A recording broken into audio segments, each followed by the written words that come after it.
And now, breaking news. Ahoy, the news. news From the Weird Wire.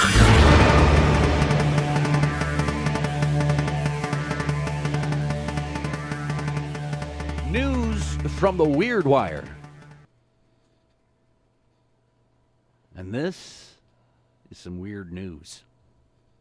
For whatever reason you were thinking of watching a horror movie with a horse, maybe don't do that. According to The Guardian, a new study claims that horses are able to sense when humans are scared through smell. Well, everybody's known that, especially people that know horses. Part of the study, the human participants watched scary movies such as Sinister while wearing cotton pads under their armpits. Weird. As well as happier scenes for movies such as Singing in the Rain. I'm sorry, but Singing in the Rain would get me more riled up than Sinister would. Well, isn't that's so old, it's not even in color. And I don't, I kind of question when they put color to films and video that. That's the first question that comes to your mind is, how did they know that color was used? Well, no, there must be some way to tell, right? You just add certain things to a filter. And my first question is, who just starts singing on the sidewalk? Nobody. But unless you're in a movie. Pretty happy if you do. Those cotton pads would be positioned over the nostrils of a horse to see if they would react differently when presented with the sweat produced by a human fear. Maybe you just stink. Researchers found the horses presented the post-horror movie cotton pads had higher peak heart rates and were more easily startled. Yeah, because they're like, what is this smell? Yeah, I don't like this. This is weird. I'm going to act like a crazy horse. What do you think this? $1 million study, you think? So basically, we got. Thankfully, this is in France. We're not wasting our money. Right. Unconsciously, we can transmit our emotions to animals with quite important effects on their own emotions in return. So, if you're really uncomfortable around a horse, find something else to do. If you're don't stick a cotton pad under your armpit and then shove it in a horse's nose, right. Or my nose for that matter. Dumb. More animal stories, and I don't think we have any Guinness World Record stories today, thank goodness. Emus may just be flightless birds, but man, they could run fast.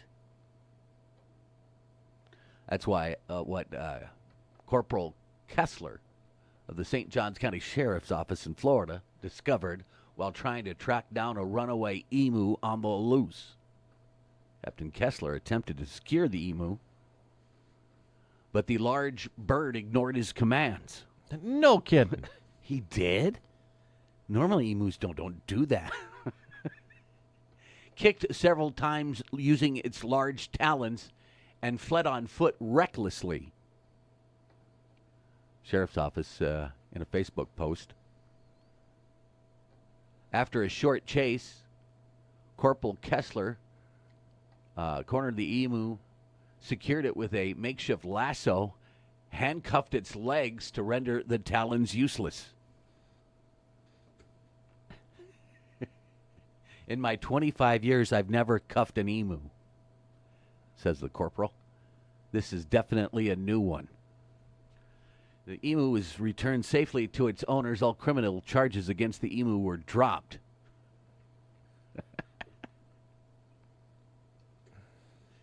What's up with all these animals loose?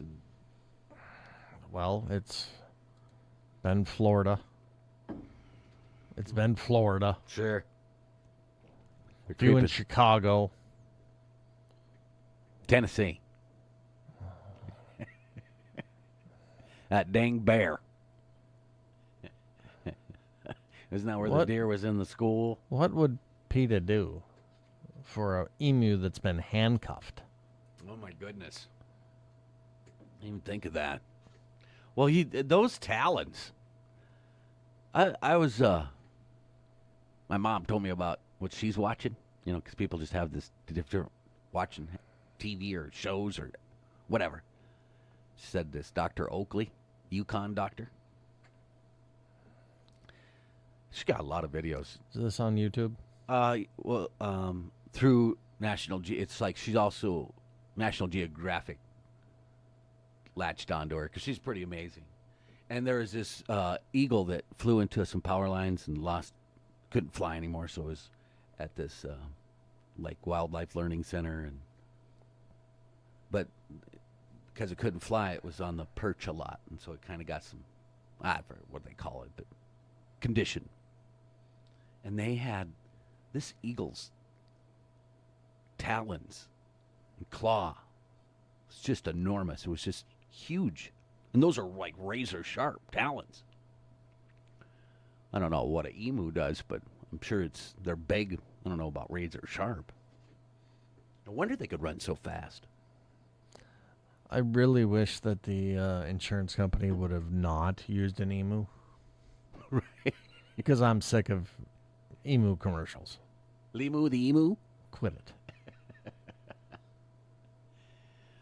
More great animal stories. It's tiring work being the goat, and perhaps that's why this goat tried to break into a retirement home. Police in Auburn, Washington, received reports of a goat attempting to gain entry into a local senior living facility. Officers responded, safely detained the suspect until a friend of the owner arrived to pick her up. Auburn Police Department writes in a Facebook post. The post adds that the goat's name is Ruby and that charges were dropped due to extreme adorableness. And I'm sure our writers try way too hard. Some of those folks that were in the retirement home probably, had a farm or some animals. They're like, oh, let that goat in here. They're so cute, But I just don't know. Seems like there's a lot of this. Something we could ask Sheriff. Weird animal calls. Not your average dog and cat. My uncle was a police officer in Wisconsin. He shot his weapon on duty once. Oh, really? It was a skunk. Oh. At the school. Oh, my goodness. Right before the kids were to be let out. Of course. This was in the 80s. I'm not sure you could discharge your firearm as a police officer literally next to door 10 of the school. Probably not. Anymore. No, today they would hey, use this special container, catch the skunk, take it to this coordinates, dump it off. He shot him. Took care of the skunk. That's how we did it in the 80s. Nobody was mortified.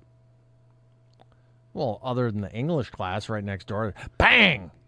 What was that? Just the skunk. Hey, it's not November. You're free to go home now and use the bus. So is there a report that it stink? Like, did he hit it in the right spot? I just remember that was the only time he shot his gun. So. Huh. Well, pretty big deal, huh?